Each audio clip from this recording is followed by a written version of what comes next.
السلام علیکم ورحمۃ اللہ وبرکاتہ۔ بسم اللہ الرحمن الرحیم۔ آج میں آپ کو بتاؤں گی دشمن سے حفاظت کیسے کریں۔ میری پیاری بہنوں، آج کا وشے بہت اہم ہے۔ اس دنیا میں ہر انسان چاہتا ہے کہ اس کی زندگی امن اور سکون سے گزرے، لیکن کبھی کبھی کچھ لوگ ہم سے دشمنی رکھتے ہیں، ہمیں تکلیف دیتے ہیں، ہمارے خلاف باتیں کرتے ہیں یا ہمیں نقصان پہنچانے کی کوشش کرتے ہیں۔ ایسے وقت میں ایک مومن، ایک سہارا سب سے پہلے اور سب سے آخر اللہ تعالیٰ کا ہوتا ہے۔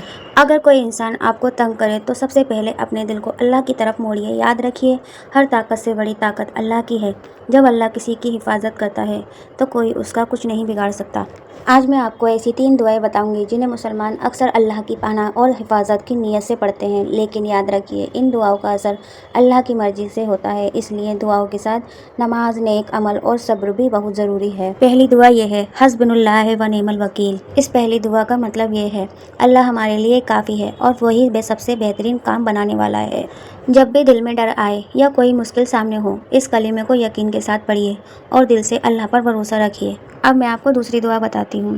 دوسری دعا ہے، اللہم انا نسألک فی نورہم و نعوذ بک من شرورہم۔ دوسری دعا کا مطلب ہے، اے اللہ، ہم انہیں تیرے حوالے کرتے ہیں اور ان کے شر سے تیری پناہ مانگتے ہیں۔ اگر کوئی آپ کو ستاتا ہے تو بدلہ لینے کے بجائے اللہ سے اپنی حفاظت کی دعا کیجیے۔ تیسری دعا، سب سے بڑی اور اہم دعا، آیت الکرسی۔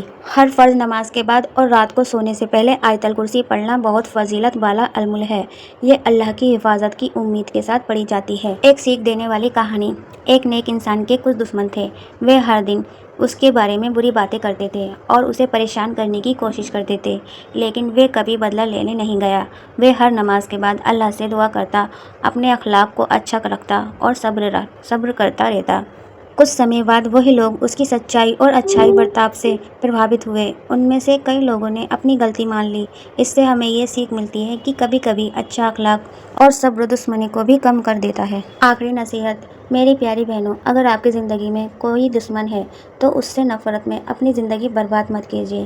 اپنے دل کو اللہ سے جوڑیے، 5 وقت کی نماز پڑھیے، صبح شام کی منسوخ دعائیں پڑھیے، قرآن کی تلاوت کیجیے اور ہر حال میں اللہ پر بھروسہ رکھیے۔ یاد رکھیے، اصلی حفاظت صرف اللہ کے ہاتھ میں ہے، اس لیے ہر دن اس سے دعا کیجیے۔ السلام علیکم ورحمۃ اللہ وبرکاتہ۔ میری پیاری بہنوں، امید کرتی ہوں کہ آپ سب خیریت سے ہوں گے۔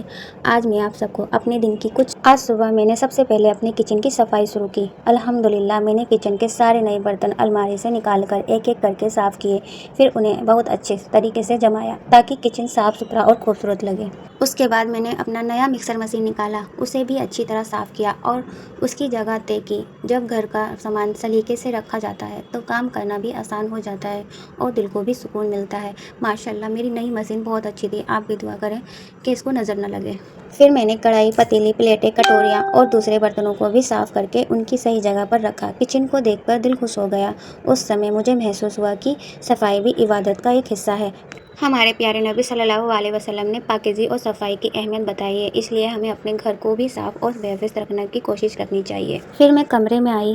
میں نے وہاں کا منظر دیکھ کر میرے چہرے پر مسکراہٹ آ گئی۔ میرے دونوں بچے بڑے سکون سے گہری نیند میں سو رہے تھے۔ ماشاءاللہ۔